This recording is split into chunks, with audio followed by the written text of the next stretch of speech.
How's everyone feeling? Okay? Oh, shit, Mike. How's everyone feeling? Okay? Brilliant. I tell you who's not feeling too good right at the moment is Cheryl Cole. Because I was reading that she was in hospital recently because she got a really weird exotic disease from just a tiny prick. And apparently she has malaria. Ready at the first laugh. Now we can do whatever. Yeah, so yeah, no. Speaking of pricks, recently I was accosted by this guy. He was kind of being really intimidating and aggressive towards me, and I just didn't want to fight him. Because I believe in peace, and I bruise like a peach. Yeah, no, that is true. But no, basically he came up and he started screaming at me, something along the lines of, "What the fuck do you think of? Jump on the planet! You're a big man!" Now I don't know how much of that you've got, but I managed to figure out that he was telling me his name was Jim Paul Connors, which half of them are. He was a boxer, which half of them are. And he wanted to fight, which they all fucking do. They really do. And as you can probably tell, I'm not exactly the biggest guy. Though I do have a weights bench in my house. Saying that, it's seen about as much use in the last year as Madeline McCann's bicycle. I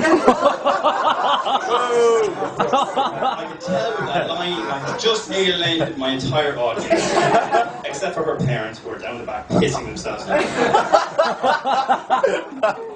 Yeah, no, so basically this guy was, trying to, he was about to box the head off me, but luckily enough, I thought of the one piece of information I always use when dealing with these kinds of people. I turned and I said to him, "How the fuck am I going to fight you and go buy a new suite of furniture?"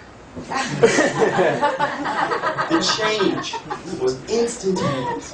He transformed from this kind of big, menacing, burly kind of UFC fighter with scars all over his face to a kind of fluffy, gregarious, lovable salesman type character. And he put his arm around me and he said, "Oh Jesus, but the finest of furniture up there, leather 3-piece seats, a HDTV and a little line over the floor."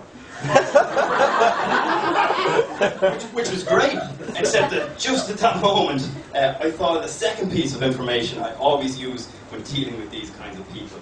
So I turned to him and I said, "Sorry, Jim Paul, I never buy anything off a knacker." And then he really wanted to fight. And he really wanted to fight then. But luckily then, this woman jumped in. Now I wouldn't normally let a woman fight my battles, but God, you want to see this girl. She was beautiful. She was tall, slender, beautiful shoulder-length blonde hair and ass. Oh, you wouldn't believe it. Breast of a Greek goddess. But listen to me bragging about my ma. I know, I'm joking. Her breasts are average. Yeah. But no, actually, my mum was a huge influence on me when I was a young guy because I got bullied at school quite a bit. No, yeah, no, I did. I got bullied quite a lot in school. I developed earlier than a lot of the lads. I had a much bigger cock. In fact, I still do. Not even a wink, man, no? Fair enough. But yeah, I kind of got a bit of abuse about it or whatever, and I would have been about 12, I'd say. Yeah, well, I was in Mrs. O'Neill's class, which would have been 6th class. Yeah, I would have been about 12, and we went on our school tour, and we were at some swimming pool or something, and we went in then to get changed into the changing rooms afterwards, and I had quite a lot of pubic hair for a young lad, and I got a lot of abuse about it. I got flagged. Like, they weren't the sharpest tools in the shed, these guys, but their idea of a witty bar was kind of like, the original President Bush. Beaver balls. Robin Williams knuckles. Ellen DeGeneres. Actually, I should probably explain that reference. I have an Ellen DeGeneres tattoo on the inside of my thigh.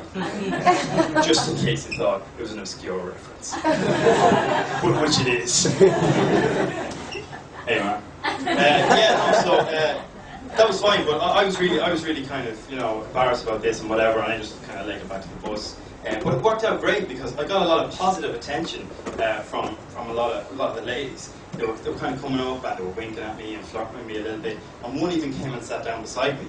And I was just as nervous, like a little kid with like, my school bag on my lap. And I sat there and she sat down beside me and she leaned in. She whispered in my ear, "I hear you've got something quite impressive in there." Now I thought she was talking about my brand new Spider-Man pencil case, which had been getting quite a few admiring glances in the classroom. So I said, "Yeah, a few of the lads are mad to get their hands on it." She leaned in then again and whispered, "Is it big?" "Yeah, I have a few pencils in it, but my ruler keeps sticking out the top." "Can I touch it?" No, I'm not going rooting it out." "Go on, I just want to feel the shape of it."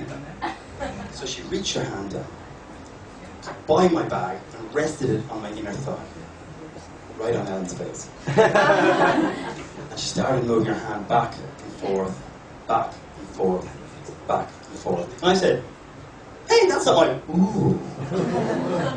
Oh. Oh. Oh. Oh. Oh. Oh."